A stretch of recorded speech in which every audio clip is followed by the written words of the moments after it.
এই মুহূর্তে রয়েছি পূর্ব বর্ধমান জেলার কাটোয়ার সুদপুর গ্রামে এবং আপনারা হয়তো দেখতে পাচ্ছেন যে আমার পেছনে এই মুহূর্তে মহিলা ঢাকিরা রয়েছেন।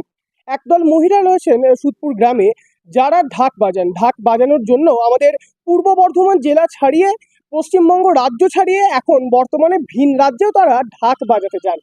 এই মহিলারা কিন্তু আগে ঢাকি ছিলেন না, তাদের জীবন কাহিনীটা ছিল একটু অন্যরকম।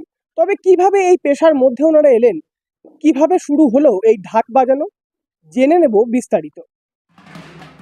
পূর্ব বর্ধমানের সুদপুর গ্রামের মেয়ে চিত্রা দাসের উদ্যোগেই গ্রামেরই বেশ কিছু মহিলা ঢাক বাজানো শুরু করেন। সুদপুরের চিত্রা দাস আজ সকলের কাছে চিত্রা ঢাকি নামেই পরিচিত। রাজ্য ছাড়িয়ে ভিন রাজ্যেও তার সুনাম রয়েছে। তবে শুরুটা হয়েছিল অন্যরকমভাবে। মাত্র 14 বছর বয়সেই বিয়ে হয়ে যায় চিত্রা দেবীর। পরবর্তীতে স্বামীগত হয়ে যাওয়ার পর ছেলেকে নিয়ে শ্বশুর বাড়ি থেকে ফিরে আসেন বাপের বাড়ি সুদপুর গ্রামে। ফিরে আসার পর প্রথম দিকে অন্যের বাড়িতে কাজ করতে থাকেন। অন্যের বাড়িতে কাজ করে ধীরে ধীরে বড় করে তোলেন নিজের ছেলেকে। অনেক সময় তাকে মাঠেও কাজ করতে হয়েছিল। পরবর্তীতে চিত্রা দেবী একদিন তার ছেলের বুদ্ধিতে এই ঢাক বাজানোর সিদ্ধান্ত নেন। আগে আমি কাজকর্ম করতাম লোকের বাড়িতে, তখন আমার ছেলে খুব ছোট ছিল। আমি 15-16 বছর বিধবা হয়েছি, আমার বিয়ে হয়েছে 14 বছর বয়সে। আমি এরকমভাবে করে তৈরি হয়েছি, আস্তে আস্তে তিল তিল করে আমি ছেলে মানুষ করেছি। তারপরে আজকে এইভাবে এত মোটা মেয়ে নিয়ে গর্ব করে খেতে পারছি না, খাওয়াতে পারছি, বা তাদের সংসারের তাদের অনেক জোর জামাটা পচে গেছে, তাদেরকে বুঝিয়ে বুঝিয়ে নিয়ে এসেছি। আজকে আমার অনেক জায়গায় গিয়ে আমি আজকে 10টা-20টা মেয়েকে খাটাতে পারছি। চিত্রা দেবী বাড়ি বাড়ি ঘুরে গ্রামের প্রায় 10 জন মহিলাকে ঢাক বাজানোর জন্য জড়ো করেন। কিন্তু মহিলারা জড়ো হলেও ঢাক কেনার জন্য ছিল না টাকা।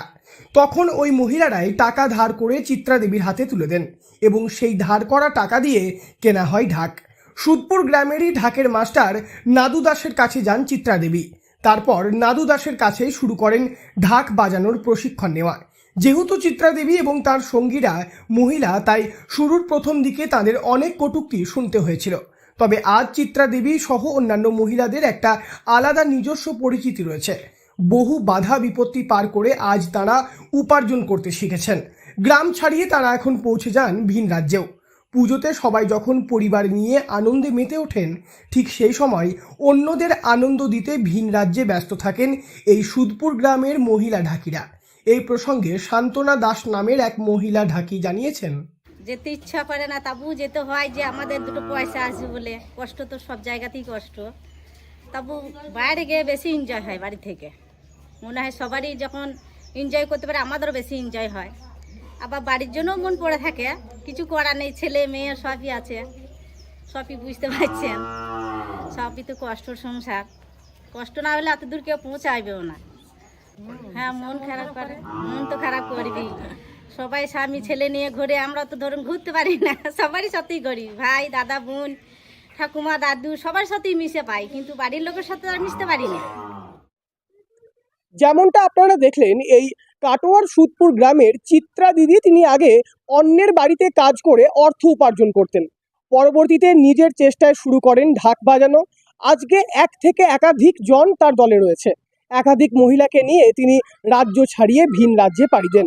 চিত্রা দিদির নাম আজকে ছড়িয়ে পড়েছে আমাদের রাজ্যের বাইরেও।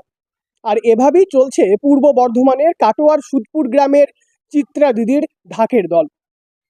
পূর্ব বর্ধমান থেকে বড়ুয়ারিলাল চৌধুরী, লোকাল 18 বাংলা।